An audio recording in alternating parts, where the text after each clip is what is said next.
Hi, welcome to I Tried to Eat My Phone. I am joined tonight by my very awesome high school teacher, Gedge Jones, who taught economics. Did you teach anything else?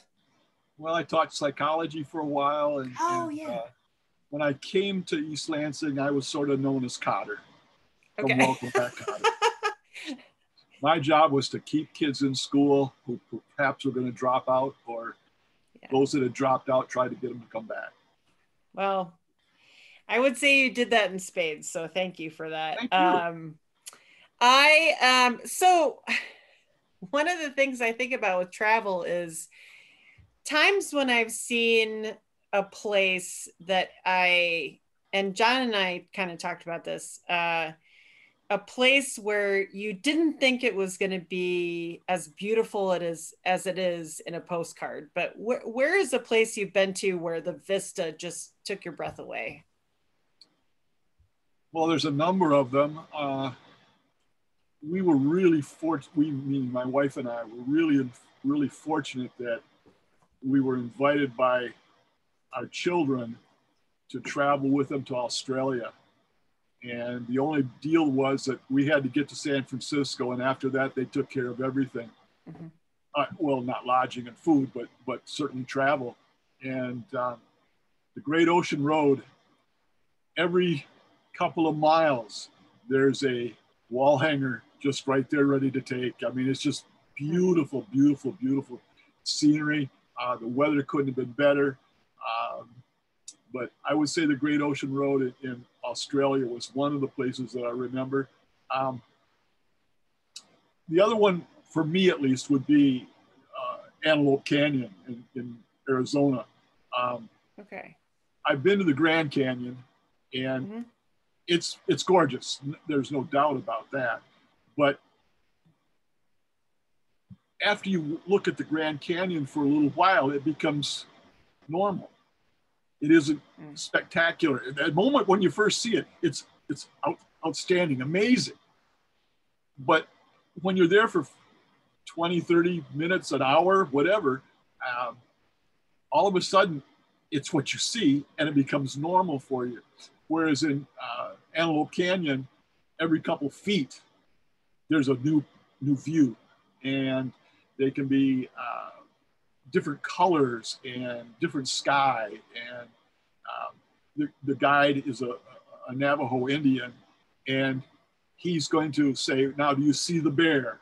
Or do you see the lion? Or do you see Abraham Lincoln? Or all these different figures. Now, this is the Upper Canyon. And I would say that was probably the prettiest place I've ever been, other than the Great Ocean Road. Mm-hmm. They're totally different. So it's a different kind of beauty in each case. It's just, I like San Francisco at night. The lights and depending on where you go, San Francisco's a huge city. I mean, it's huge. So if you go to Twin Peaks, you're looking out over San Francisco and you're looking out over Oakland, and the lights are just amazing. And if you turn one direction, you see the bridge that connects Oakland and San Francisco. You turn the other way and you see the bridge the Golden Gate Bridge. It's pretty spectacular. It really is. It must be kind of tough as a photographer not to constantly take pictures of like these views. Because I think that's one of the things my uncle was is still a photographer, but he was a photographer for Reuters for many years, and was in Nicaragua during the Sandinista Wars and stuff, and does some amazing pictures. And he was always like, sometimes it's so hard to capture what your eye is seeing. And he was, because my mom joked about taking pictures of rainbows, and he was like, yeah, rainbows, sunsets, sunrises, like these are the toughest things to capture, the whole vista that you are seeing. And that's That's got to be tough to see that and not feel like it comes through. Or do you feel like you've gotten to a point where you're able to do that? Um, my biggest problem is stopping the car. We'll be driving down the road and there'll be magnificent clouds and the sky is half black and half blue and the sun's way off on the edge. And you know, I want to get to that motel before it gets too dark. And my wife says, you know, just stop the car and take the picture. And I'm getting better at that. Now, at my age, you know, I don't know how much longer I'll be doing that, but it's one of those things that I've found that is the sunsets, you only have so much time. And then there's the time after the sun sets that most people just walk away. But the sky turns blue, that you and I don't see it blue necessarily, but the camera sees it as blue. And then this time just before sunrise and sunrise, the colors are incredible. And you only have a couple seconds or a couple minutes to get that picture that you want. We had decided to go to Monument Valley, which is in Utah. Yeah. And again, it's Indian territory. You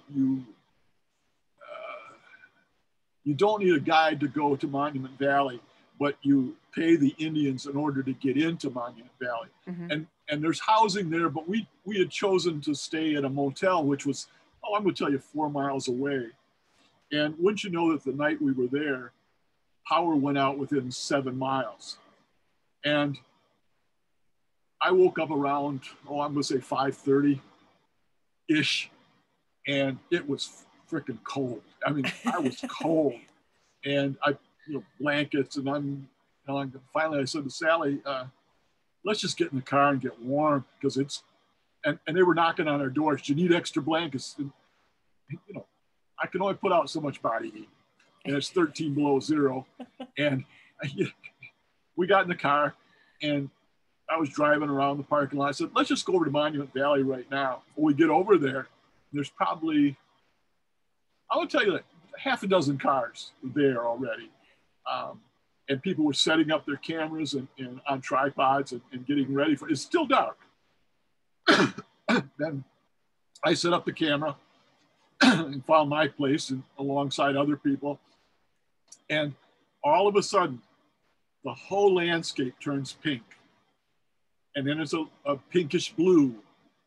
And then you see the sun. It's not up yet, but it's throwing light up. It was just gorgeous. Now, I would have never gotten those shots had the power not gone out, because I'd have still slept right through sunrise. Yeah. Some of my best shots were taken that day. And I must have taken, probably 50, 60, 100 shots within 20 minutes, maybe more, maybe 200 or 300. And of those, I would change the aperture and the time that was going to, the exposure length. And it was really great. It was just fantastic. So yes, your uncle is right. You've got to be in the right place at the right time. And you see all these pictures in magazines where the background will be real bright and the foreground will be dark. Well, they were just waiting for the clouds to be just right to make the foreground in shadow, and the background, the sun was really shining on it. It just, you got it. Sometimes it's just plain luck. That's all there is to it. You were there at the right time and for the right moment. I've got a shot of the train that took kids to Santa Claus, something Express. Oh, the Polar Express. Polar Express. I got a picture of Polar Express that I'm the only person who got it. I walked down the tracks and they came down and they were blowing off steam. It's a train out of Owasso that was used actually for the movie. The engine was used for the Polar Express movie that Disney did. And I walked down there and they blew off the steam, and the only thing you can see is the conductor and the engineer, and the rest of it's all steam and snow and It's really cool. Wow. And I, you know, if I hadn't walked down it, I wouldn't have gotten the shot. Nobody else would have either. It's one of those things. You're in the right place at the right time. Yeah. John could tell you about that too. I mean, he's got some great shots. I slept in one morning. We went to Chicago, and we were photographing there, and I was just pooped. I was so damn tired. And he says, "Do you want to go shoot now?" I mean, this is 5 o'clock in the morning. I said, "Nah, go ahead without me." Now I wish I'd gone, but I didn't. And I slept in. He came back and he says, "Oh, you missed it. You should have been there." I blew it. I think one of the things that comes with travel, I feel like, is having moments that are kind of a little bit perilous, where you're kind of in danger in one way or another. Have you had any experiences with travel where you're like, maybe this wasn't a good idea, or I'm a little nervous right now? Well, which I think is part of the fun of traveling, is kind of the up and down of that. But well, the same trip with John, he and I went over and we shot the Bean, and we went to Navy Pier and shot the merry-go-round and the Ferris wheel and all that stuff at night. We're walking back. It's probably 1 o'clock in the morning, and these two guys come up. I'm in standing under the L shooting a long shot. There's no cars, no trucks, no nothing. I'm just shooting this long shot. And in my mind, I'm visualizing it's going to be a black and white shot. It's going to be fantastic. And these two guys walk up and they ask me for some money. And with that, John walks up. He was off. They couldn't see him. Now, this is before John lost 150 pounds. I was going to say, this was probably when he was a little bit bigger. He was a lot bigger. And he just said, "Move along." And they looked at him and they were gone. It was all over. And then we were shooting in Detroit, the old, I'm going to call it a train station. He's got some really neat shots of that. We couldn't get in before he was able to get into the train station. And there were some crazy people. I mean, I don't know if they were mentally impaired or if they were just high on something, but these guys were just going nuts. And John looked at me and he says, "I think we better go." And we got in a car and left. And that was right then. That was all. We were gone. But as far as a dangerous situation, I don't think I can't remember any place that I really was that I was fearful. You never did the lean over a cliff thing and take a picture? I don't do that. No. Okay. When we went to Antelope Canyon, the other thing you go to see there is Horseshoe Bend. And, you know, last year or the year before, a teenager got too close and fell over and died. I mean, it's over. I mean, it's a 300-foot drop, and there's nothing between you and the ground. And there's no railings or anything like that. I mean, if you do something silly, you're probably going to pay the price for it. And I don't like heights. I'm uncomfortable. If there's a window there, I can walk right up to it. But if there's no window there, I don't like it. And there was no window and no guardrail, and I didn't get the shot that I wanted at Horseshoe Bend simply because of that. But and the ground there it's not level. It's like slate. It goes along and then it go up and then it goes along and go down and I tripped. Well, I didn't fall, but I tripped. And I'm thinking, oh God, if I'd been going forward, you know, who knows? So I stayed back. Now, here's some other kids are out there hanging over the edge, sitting with their legs dangling. They're braver than I am. That's not something I do. That makes me wincy to think about. I'm very much a, like, you know, 5 feet from the edge, I just look and go, okay, that's good. Yep. I'm good. Like, that's when I wish I had a drone that I could fly up and over. And yes. That would be. Well, do you have, when you think about places that you've been to, that you travel to, is there a place where you would just keep going back over and over and over? Where would you go back over and over? Antelope Canyon. I'd go back there again and again and again. Mm-hmm. Today, I couldn't do what I was allowed to do back then. They had some people do some very foolish things there. And because of it, the tribal leaders said no more. So there are no more photography tours. When in a photography tour, the maximum was 4.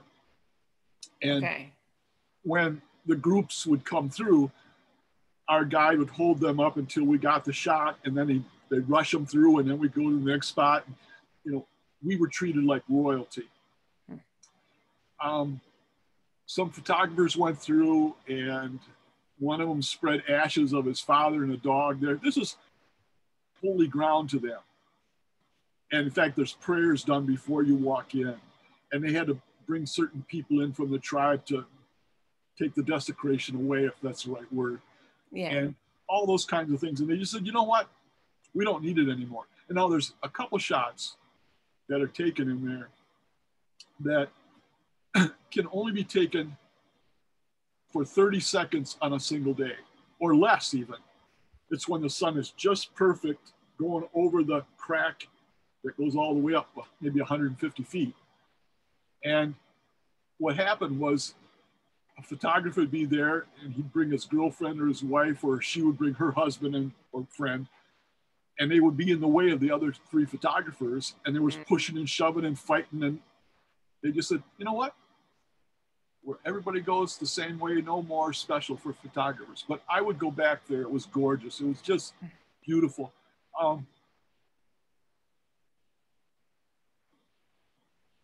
New Orleans is pretty neat, but you only need to walk down Bourbon Street once. You don't need to go again. Royal Street's a different story. There's a lot of music and entertainment there that's, it may be PG, but nothing, no nudity or anything like that, but the music's phenomenal. I really enjoy New Orleans. The food is fantastic. The music's great. The people, I found them to be very nice. Yeah. I love San Francisco. It's probably my favorite city. Not just because my children live there, grandchildren live there. Yeah.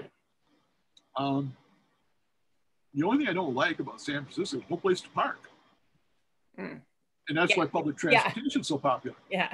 I mean, I would drop my wife off to buy Christmas presents or something like that. And then I'd drive around the parking lot for 15, 20 minutes until she came back because there were no parking spots. You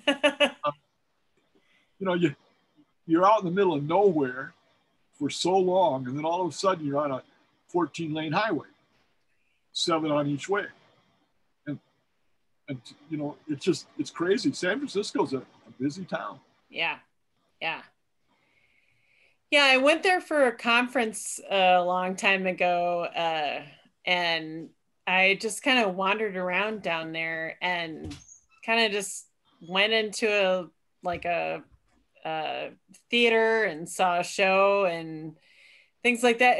There was such a cool like vibe to just be able to kind of walk around, but I don't know if I could handle living there. Like it's obviously I would probably have to make a little more money than just being a teacher.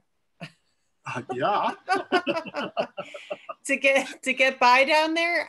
But yeah, well, it is a beautiful city to visit. And what we were warned about is that if you get out of the French Quarter, don't go out of it. Stay where it's safe, because it's not safe in other places. Right. I wouldn't want to live there. And usually 2 nights the max for me. Yeah.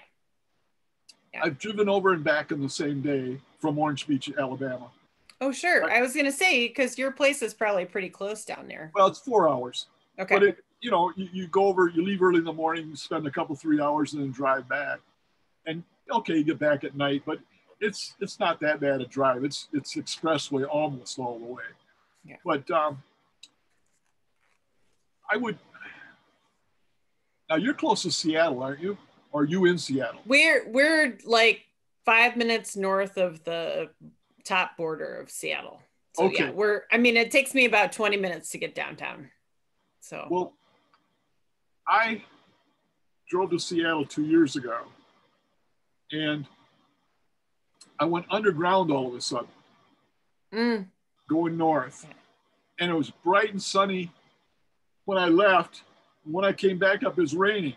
And I couldn't have been underground for more than 10 minutes. I mean, it's to me, that was really strange. Yeah. North of Seattle, I would like to spend time there photographing, especially the area that I was. I'm sorry, I don't know where I was. My sister lives in Seattle. Were you up in like Bellingham I don't know. area? Okay, because I was gonna say, so north of here, it's like not quite 2 hours to the border of Canada. Okay, I'm not From that far us. north. Yeah, so Bellingham is about halfway in between Seattle and the border of Canada, and Bellingham is gorgeous. It's right on the water. It's beautiful. That may have been where I'll let you know. Okay. I'll look Okay. on a map and figure it out. But Yeah. all I know is we stayed in a really, really fantastic Holiday Inn Express. Okay. And I think I had to walk 200 yards inside to get to my room. I mean, I got a picture of the hallway because I was so impressed with it. My God, it goes forever. And I thought we'd be down a couple. Well, no, we went all the way to the end, and then we turned and went halfway down the next hallway. It was huge, but it was. I'll find out, let you know. Okay. Yeah, I mean, I love being out here. I love Seattle. I love the climate and the atmosphere out here, and the social construct out here and everything. I really love it. I do miss Chicago a great deal. My husband likes to ask me about, like, we'll be watching a show on TV and he'll go, "Did you eat?" It'll be a restaurant in Chicago. It'd be like, "Did you eat there? Was it good?" And I'm like, I haven't lived there in 20 years, but yeah, I mean, there's so many great cities to explore here. I feel like there's places I haven't been. Is there a place that you haven't been where you would really, where you're pining to go, like some unexplored area for you? I'd like to go to New Zealand. I see the pictures on, the ring and so forth, and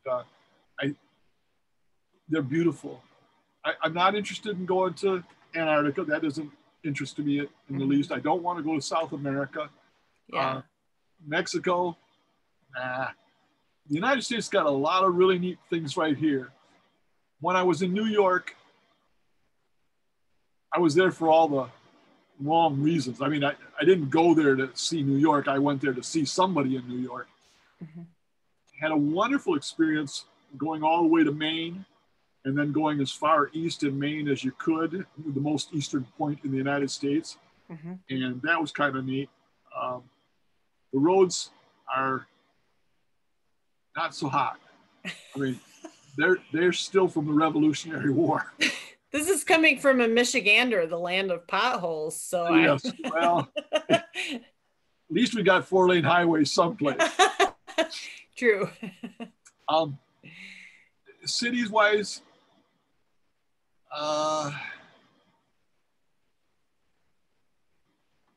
it's funny. Most of the places I really remember, they had outstanding food. Or there was one restaurant that I went to, and I always asked the person at the desk, if you were to go out on a date, a special date, where would you go to eat? And, well, I'd go to Bell's, no problem. That's the best place in town. So we'd go there, and it's a hole-in-the-wall, mom and pop Italian restaurant, absolute best Italian meal I've ever had in my life. I mean, it was just incredible. And yet the only people in there were 65 or older, or the young ones were there with their grandparents. I mean, these people knew where to go, and it was just fantastic. That was probably Amarillo, Texas. Flat as a board. I mean, I said to the guy once, it's really flat here. He says, on a clear day, if you stand on a tuna fish can, you can see the back of your head. And then he started to laugh.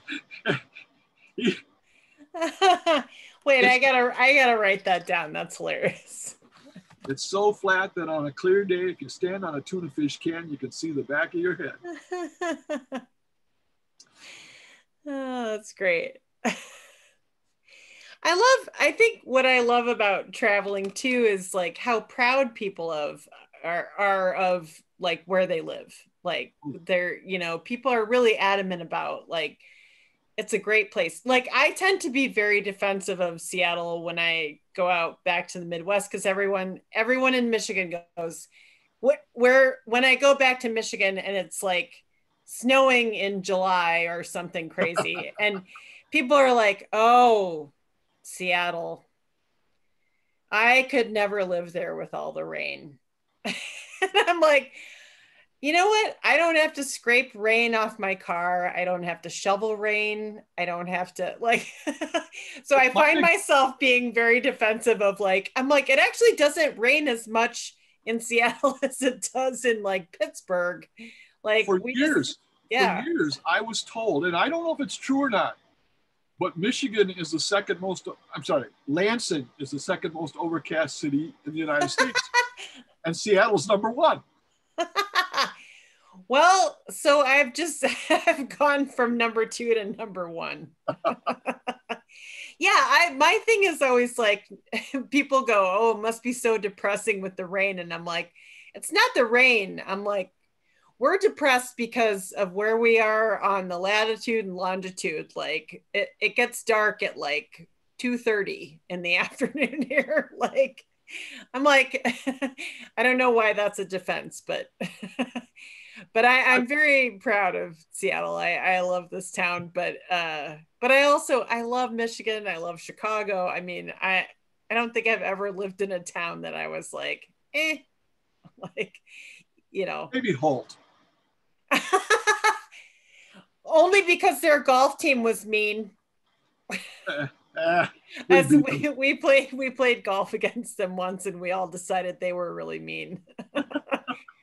But but Michigan, I mean, my mom sends pictures of the sunrises and sunsets over the lake there, and I'm like, there's the best sunrises and sunsets always happen in Michigan. They're just beautiful. So we're lucky to explore the rest of the world from a beautiful place. So yeah, for all the bad, there's a heck of a lot of good. Yeah, agree. And I've been fortunate enough to be able to go from Seattle, roughly, down to the tip of California, mm-hmm. all the way to Florida and up to Maine and then back to Michigan. Spent some time in Canada. Yeah. Italy was pretty spectacular. Yeah. And Australia. I mean, that's my repertoire. I went to Ensenada once in Mexico. Oh. And it was absolutely beautiful. And then I turned around and looked at the other side and nothing but squalor. And I thought, it's so beautiful on this side of the road, and on that side of the road, people are picking through garbage. It was time to go back to California. We were in San Diego at the time. I think that's one thing that travel does for you is kind of give you a greater appreciation of, every aspect of what's happening. You get a chance to travel through Arizona and Utah. You begin to realize just how bad the first people here got screwed. Yeah. I ran into I didn't run into him. He was my guide. In the first time I went through Antelope Canyon, and his grandmother had discovered Antelope Canyon while she was herding sheep. Well, they needed the land that she owns or lives on, or whatever the right terminology would be. Um, the, the people who had the big bucks needed her land in order to get the power that they were putting up in Page, Arizona. There's a huge energy, electrical manufacturer. I'm not talking the right word, but they produce a lot of electricity there. And they said that as soon as it's in, we'll bring electricity to your property. Now, understand, this is probably 15 years ago, maybe 20 years ago. That she didn't have electricity. It took them another 10 years after they'd already built the plant before she got it in. And he told me that it wasn't, 5 years ago that she got her first refrigerator. Wow. And, you know, most kids don't know what it's like to not have a remote control for the TV. And here, this lady, she didn't have a refrigerator. They had to bring ice in on the donkey in order to keep food cold. Wow. So, yeah, I appreciate what we have. Yeah. Well, Mr. Jones, thank you so much. I appreciate you taking the time to talk about your travels. I love hearing your stories, and thank you so much for doing this. Well, we'll talk again, and I'll let you know where we were staying. Okay.